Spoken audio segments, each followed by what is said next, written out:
The podcast has been accused of spreading dangerous misinformation, specifically about two episodes, one with Dr. Peter McCullough and one with Dr. Robert Malone. Both these people are very highly credentialed, very intelligent, very accomplished people, and they have an opinion that's different from the mainstream narrative. Those episodes were labeled as being dangerous. They had dangerous misinformation in them. Many of the things that we thought of as misinformation just a short while ago are now accepted as fact. 8 months ago, if you said, if you get vaccinated, you can still catch COVID and you can still spread COVID, you would be removed from social media. They would ban you from certain platforms. Now, that's accepted as fact. If you said, I don't think cloth masks work, you would be banned from social media. Now, that's openly and repeatedly stated on CNN. If you said, I think it's possible that COVID-19 came from a lab, you'd be banned from many social media platforms. Now, that's on the cover of Newsweek. These podcasts are very strange because they're just conversations. And oftentimes I have no idea what I'm going to talk about until I sit down and talk to people. And that's why some of my ideas are not that prepared or fleshed out, because I'm literally having them in real time. But I do my best, and they're just conversations, and I think that's also the appeal of the show. It's one of the things that makes it interesting. No hard feelings towards Neil Young, and definitely no hard feelings towards Joni Mitchell. I love her too. I love her music. Chucky's in Love is a great song. Much love to you all. Thank you to everyone, and I'm going to do my best. What's going on, everyone? Jeremy here from the Recording. I hope you have a wonderful, wonderful day. I mean, I suppose it is Monday, and Mondays do suck in general, but I hope to give you a few minutes of entertainment a few times today. By the way, if you haven't yet, if you see the red subscribe button down below the video, that means you're not subscribed. I do 5 to 7 videos a day, usually 6 days a week.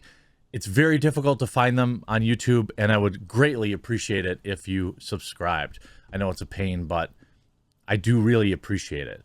Now, this morning, Spotify stock was up 11%, which was hilariously in response to, Variety on the 29th saying Spotify lost more than $2 billion in market value after Neil Young pulled his music.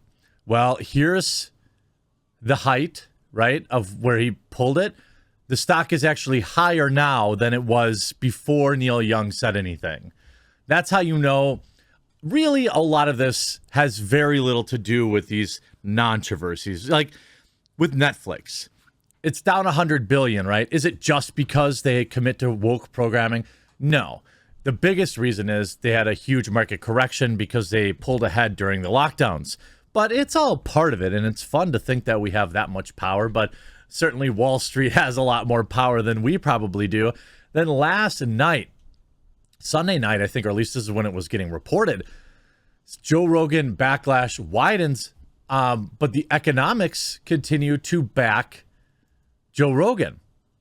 Now, the media itself is writing a bazillion articles about this, pretending that, Joe Rogan's out here deeply apologizing for possibly, offending his overlords. But at the end of the day, the real reason the media is going after Rogan so much is the same reason they hated Trump, is that he had a kind of a direct line to his viewers and fans and voters. And they hated that.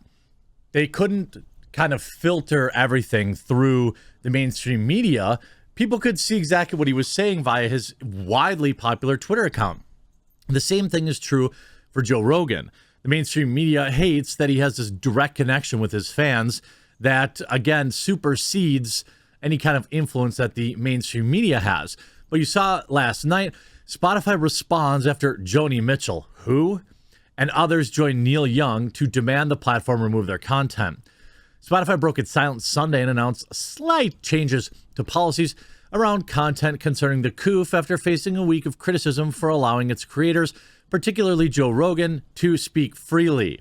Oh, I'm sorry, they wrote to spread misinformation. You've had a lot of questions over the last few days about our platform policies and the lines we've drawn between what is acceptable and what is not. Spotify CEO Daniel Ek wrote in a news release, "We have had rules in place for many years, but admittedly, we haven't been transparent around the policies that guide our content more broadly. The new changes include publicly publishing the company's internal rules for what's allowed on the platform, quote, testing ways to highlight those rules to its creators, working to add content advisory to any podcast episode that includes any kind of a discussion on the COOF. This is what we see on YouTube, right? The information box below it. Nobody actually clicks that. Do you? Do you click that information box?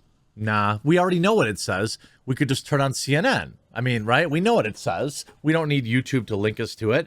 But this is something that YouTube does to curb the censors, really. We know we have a critical role to play in supporting creator expression while balancing it with the safety of our users, he wrote. In that role, it's important to me that we don't take on the position of being content censor while also making sure that there are rules in place and consequences for those who violate them. So both sides are claiming this is a huge victory, right? The left is running articles like, Joe Rogan apologizes and blah, blah, blah, blah, blah. This really is Spotify doing nothing. I mean, this is really much ado about nothing. Sorry, my cat's very excited. Subscribe for Annie. We all know when it began that Spotify pulled Young's music. Days later, others joining Young. I've decided to remove all my music to 8-time Grammy-winning songwriter Joni Mitchell wrote in a statement, again, who cares? Nils Lofgren from what, E Street Band? Fine. How many of these people even get listened to on purpose on this platform? We're not just part of like compilation radio stations for boomers. Others, including that loser Howard Stern and the View host Joy Behar, two people with shrinking platforms, have argued that while they don't agree with Rogan, they don't think the platform should remove his podcast, equating to such a move such as censorship. The resulting fallout, according to Variety, found Spotify's market share falling more than $2 billion last week. Well, it's gained it all back this week. And on top of that, look, the NASDAQ has been taking a beating for the last month straight, including Spotify. If we look at Spotify's stock over the past, month? It's been going down. How about 6 months? It peaked during what? Peak lockdowns, just like everything else. And then it's been, because it pulled ahead, it's been steadily declining nonstop. It's down 16% over the last 6 months. Today it had a nice big jump forward, 20 points, and still rising, 20.25 points. But again, all this controversy is just getting Spotify a ton of free advertising, which is probably why people are investing again. Now, Joe Rogan himself has also responded, and I don't think I wouldn't call this an apology, but, the mainstream media is. You see, Joe Rogan apologizes to Spotify and musicians amid boycott. Podcaster Joe Rogan has apologized to Spotify while addressing the controversy around his podcast. Musicians Neil Young, Joni Mitchell recently boycotted the service for continuing to host the Joe Rogan Experience, which has been accused by medical professionals, like 12 of them, for spreading misinformation. Both musicians have since pulled their music libraries from Spotify. Quote, I want to thank Spotify for being so supportive during the time, and I'm very sorry that this is happening to them. And they're taking so much heat from it, Rogan said Sunday. He also apologized to Neil Young and Joni Mitchell. In a nearly 10-minute video posted on Instagram, Rogan said he's open to changes to the show, such as booking more mainstream experts after having controversial ones and doing more research on certain topics. Rogan praised Spotify for its latest decision to add content advisories to any material mentioning it and directs its users to public health sites for more information. He also thanked the platform for its support. Shares of Spotify were up more than 10% early Monday. Quote, I'm not trying to promote misinformation. I'm not trying to be controversial, Rogan said. I've never tried to do anything with this podcast other than just talk to people. I do all the scheduling myself, and I don't always get it right, he said. Rogan has been in hot water for having the wrong people on his show. Look, I think it is good to have more like spicy individuals with more mainstream people. That's what people actually want.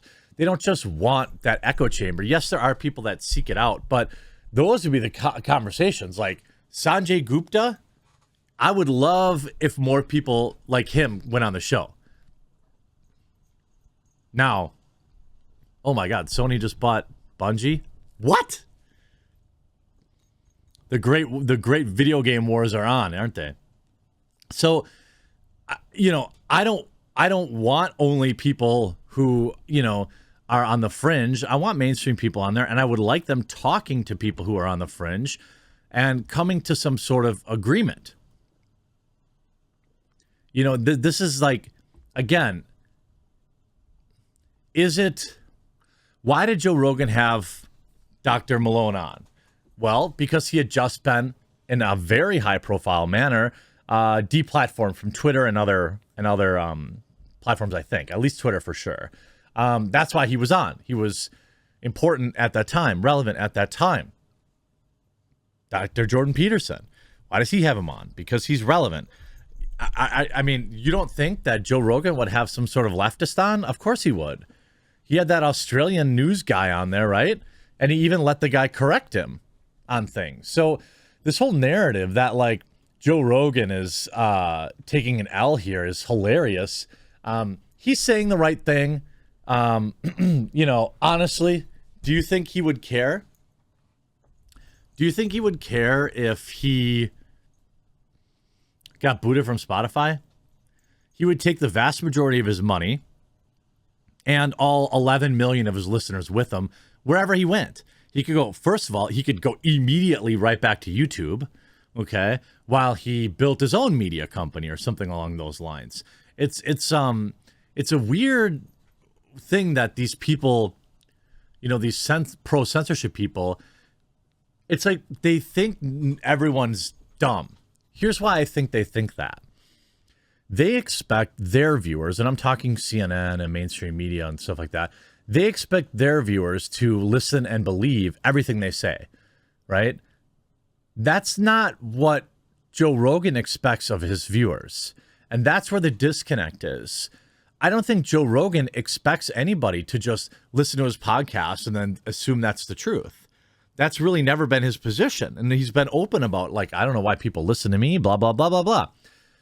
But the people who are criticizing him, they have this expectation of their viewers. We say, just remember CNN, like, we can read the emails, but you can't, which was just a blatant lie, right? This is what mainstream media wants. They want you to listen and believe and do as they say. Not as they do, though, because they do whatever they want. It's been an interesting thing now. I suspect it will calm down. I would be surprised if Joe had any coof talk over the next couple of weeks. I'm guessing. It'll be interesting to see if any of these musicians come back or if they double down, because what we're about to find out is if what they really wanted was for them to censor him, right? Because he's come out and said, look, I hear you. I'm going to make a change. Spotify said, hey, we're going to do some things. Now, if these musicians still double down, then it was never really about people getting the right information, was it?